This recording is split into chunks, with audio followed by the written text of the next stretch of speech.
Szarekh, the Silent King, left the galaxy millions of years ago, abandoning his people in their tomb worlds to wander the intergalactic void. The official narrative claims he departed in shame after leading the Necron into biotransference, after realizing the magnitude of his mistake in trusting the Sedan. He returned only when the Tyranids appeared, suddenly concerned about preserving biological life in the galaxy. But that timeline doesn't make sense. Szarekh didn't leave out of guilt. He left to find a solution to the biotransference curse. And in the darkness between galaxies, he found the Hive Mind, and he made a deal that doomed everything.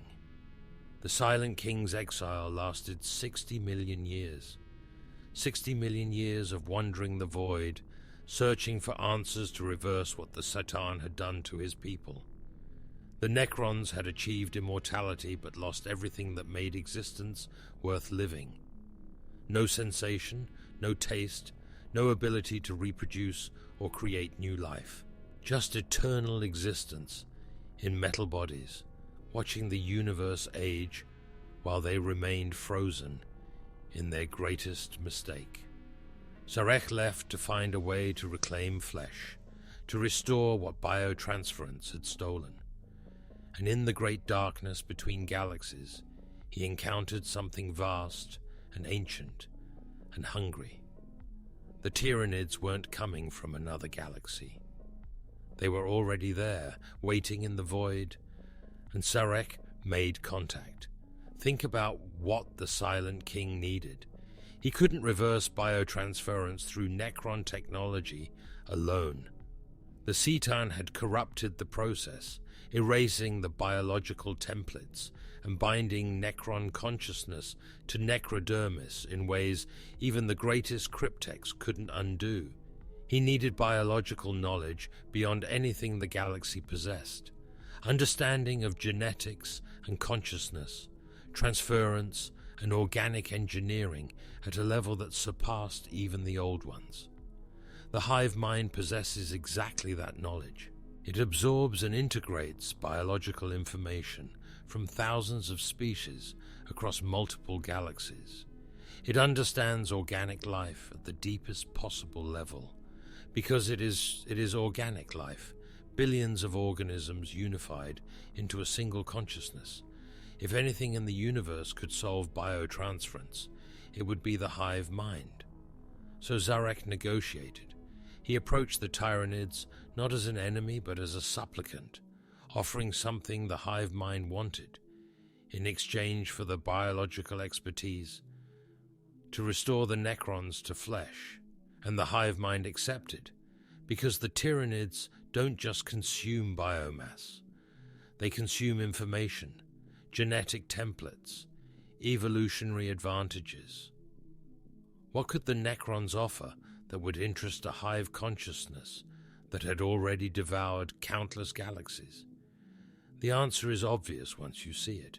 The Necrons themselves, their technology, their tomb worlds, their knowledge of the galaxy's layout and the location of every significant biological population. Szarekh traded a map to the feast, and in return the Hive Mind promised to help the Necrons reclaim organic existence. But there was a price.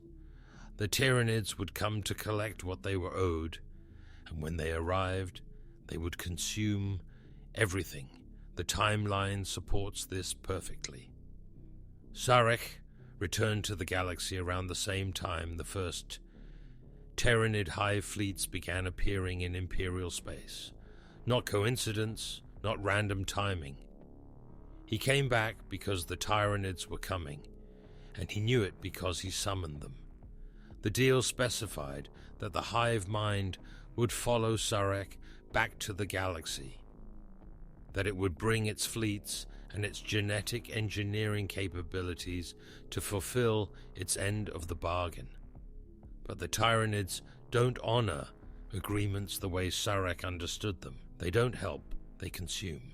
Whatever the Silent King thought he negotiated The reality is that he gave the Tyranids everything they needed to locate and devour the galaxy. And now they're here to collect not just their payment, but everything else in their path. Look at Tyranid behavior since they arrived. They shouldn't know where Necron tomb worlds are located. The Necrons went dormant millions of years ago, buried deep beneath planets the Tyranids have never encountered. Yet Hive Fleet Charybdis specifically targeted the Sarnath dynasty's tomb worlds with precision that suggests prior intelligence. Hive Fleet Kronos adapted to fight chaos demons with specialized organisms that disrupt warp entities, but they've also developed bioforms specifically designed to corrode necrodermis and disable Necron reanimation protocols. That's not battlefield adaptation, that's preparation. The Tyranids arrived in the galaxy with counter-Necron capabilities already integrated into their genetic database, as if they'd studied Necron technology extensively before ever encountering it in battle. The Pharaoh's device incident reveals even more. When the pharaohs on Soltha activated during the Horus Heresy, it sent a massive psychic pulse across the galaxy. That pulse attracted Hive Fleet Behemoth, drawing the Tyranids toward Imperial space, like moths to a flame. But the pharaohs wasn't a natural beacon. It was Necron technology, a lighthouse built during the War in Heaven, using principles of dimensional engineering that only the Necrons understood. The Tyranids recognized it instantly and came toward it with purpose. They knew what that energy signature meant because they'd encountered it before, in the void, when Szarekh made contact. The pharaohs didn't accidentally summon the Tyranids. It reminded them of the deal and confirmed that Szarekh had returned to the galaxy as promised. Now consider why the Silent King suddenly cares about preserving biological life. For 60 million years, the Necrons showed no interest in the organic species that evolved in their absence. They woke from stasis and immediately began campaigns of extermination, viewing younger races as vermin infesting their former empire. The Necrons are perfectly willing to sterilize entire sectors if it serves their strategic goals. They don't value life, they envy it. So why is Szarekh, the absolute ruler of the Necron race, suddenly forming alliances with the Imperium and warning them about the Tyranid threat? Why is he helping the Blood Angels defend Baal? Why is he coordinating with human forces against the Hive fleets instead of letting the Tyranids and Imperium destroy each other? Because he's terrified of what he's unleashed. The deal he made wasn't what he thought it was. The Hive Mind agreed to help the Necrons return to flesh, and it will. But not through voluntary biotransference, through consumption and reconstitution. The Tyranids will absorb the Necrons, break down their essence, and rebuild them as biological organisms, integrated into the Hive Mind's Gestalt consciousness. Szarekh will get his wish. The Necrons will taste food again, feel sensation, experience organic existence, but they'll do it as components of the Tyranid swarm. Their individual consciousness dissolved into the collective, their identity erased in the digestion process. The Silent King made a deal with something that interprets helping you reclaim flesh as consuming you and reconstructing your consciousness inside our biological collective. What do you think Szarekh actually traded in the void? Was it just information, or did he give the Tyranids something even more dangerous? Drop your thoughts in the comments. Now he's trying desperately to stop them. Every alliance Szarekh makes with the Imperium, every warning he issues, every tactical coordination against the Hive fleets is an attempt to build enough military force to hold back what's coming. He can't tell the Imperium or the other Necron dynasties the truth because admitting he negotiated with the Tyranids and led them to the galaxy would unite every faction against him. The other Fireruns would see it as the ultimate betrayal, proof that the Silent King's judgment is as catastrophically flawed as when he trusted the Saturn. The Imperium would never trust him again if they knew he was responsible for the Tyranid invasion. So Szarekh maintains the fiction that he returned out of concern for biological life, that he's a reformed leader seeking redemption through preservation rather than conquest. It's a lie. He's not trying to save the galaxy. He's trying to survive the consequences of his own desperation. The Szarekh dynasty's behavior supports this interpretation. Imhotep, the Stormlord, one of the most powerful Necron pharaohs, has been openly skeptical of Sarekh's authority and motivations since the Silent King's return. Imhotep questions why Szarekh suddenly cares about lesser species, why he's willing to coordinate with primitives like humanity. Other dynasties have similar doubts. They see the Silent King's actions as weakness or madness, a departure from proper Necron supremacy. But what if some of them suspect the truth? What if the most intelligent Fireruns have analyzed the timeline and realized that the Tyranids arrived at the exact moment Szarekh returned, that their targeting of Necron assets suggests prior knowledge, that the Silent King's desperation to stop them indicates personal responsibility? The fractures in Necron unity aren't just about pride and ancient grudges. They're about trust, and Szarekh has given them every reason to doubt him. The biological experimentation happening in certain Necron dynasties takes on new significance here. Some Necron cryptechs have been conducting research into flesh, capturing and studying organic species, attempting to understand biological processes with unusual intensity. The official explanation is that they're trying to reverse biotransference through independent research. But what if they're following knowledge Szarekh brought back from the void?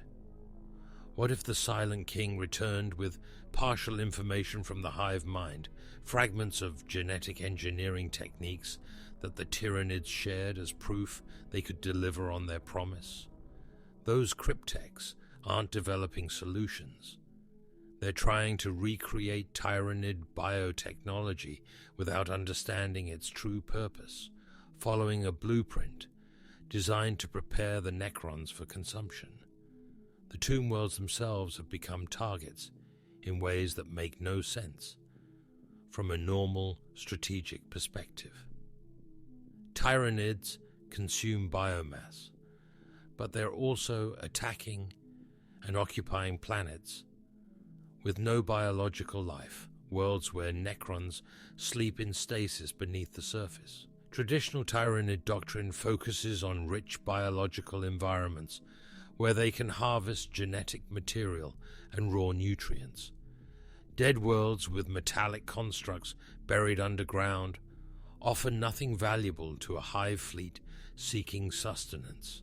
Yet they attack anyway, sending specialized organisms underground to infiltrate Necron tombs, adapting to fight in environments without oxygen or organic matter. They're not harvesting these worlds. They're cataloging them, mapping the locations of sleeping Necrons, preparing for a coordinated awakening and consumption event that will hit every major dynasty simultaneously. Hive Fleet Leviathan's strategic pattern becomes clearer through this lens. Leviathan is the largest Tyranid invasion force ever recorded, dwarfing Behemoth and Kraken combined. It's approaching the galaxy from below the galactic plane, moving through regions of space that contain significantly fewer imperial worlds and more ancient, uninhabited systems. Systems where Necron tomb worlds are most likely to be hidden. Leviathan isn't prioritizing high biomass targets like the Imperium expects. It's following a map, one that shows the locations of Necron assets across the galaxy. A map Szarekh provided millions of years ago as part of his payment for the Hive Mind's promised assistance. The implications are catastrophic. If Szarekh traded comprehensive intelligence about Necron tomb world locations, the Tyranids know where every sleeping dynasty is buried. They can coordinate their assault to hit multiple dynasties before the Necrons can fully mobilize. They can prevent the Infinite Empire from reuniting by consuming its fragments before they wake.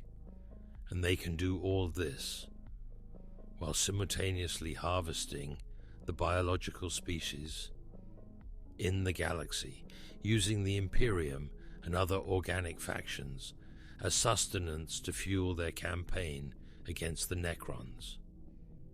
The Silent King didn't just endanger the Necrons. He gave the Tyranids everything they needed to consume the entire galaxy in the most efficient sequence possible. This is why Szarekh can't win. Even if he successfully rallies the Necron dynasties and forms lasting alliances with the Imperium, even if they manage to destroy several Hive fleets and push back the invasion, the fundamental problem remains. The Tyranids are here because he brought them. The deal he made isn't voided by military resistance. The Hive Mind doesn't care about casualties or losses. Individual bioorganisms are meaningless to a Gestalt consciousness that spans galaxies. Every Tyranid killed is just biomass that will be recycled in the next wave. The Hive Mind is patient in ways that dwarf even Necron patience, and it will keep coming until it collects what it was promised. Szarekh's debt will be paid whether he wants it or not, and payment means the end of the Necrons as a distinct species. The cruelest irony is that Szarekh will get what he wanted. The Necrons will return to flesh. They'll experience sensation again, taste food, feel warmth and pain and all the biological experiences they've missed for 60 million years. But they'll do it as components of the Tyranid swarm, their consciousness integrated into the Hive Mind, their individual identities dissolved into something vast and alien and hungry. The biotransference will be reversed, just not in any way that preserves what the Necrons were. The Silent King sought to undo his greatest mistake and ended up making one even worse. He traded immortal suffering in metal bodies for absorption into an alien Gestalt consciousness, and he condemned his entire species to the same fate, because he couldn't accept that some mistakes are permanent. The galaxy is caught between two existential threats now, and neither one is what they appear to be. The Imperium thinks the Tyranids are a mindless swarm, consuming everything in their path, when in reality they're executing a precise plan based on intelligence gathered millions of years ago. The Necrons think their greatest enemy is internal division and the challenge of reunifying the dynasties, when their actual enemy is their own leaders' desperate bargain made in the void. And Szarekh, the Silent King, the one who damned the Necronta to biotransference and then tried to undo it, has damned them a second time to something that might be even worse. He's fighting now not to save anyone, but to delay the inevitable collection of his debt. And when the Tyranids finally come to claim what they're owed, every living thing in the galaxy will pay the price for one Necron's refusal to accept the permanence of his mistakes.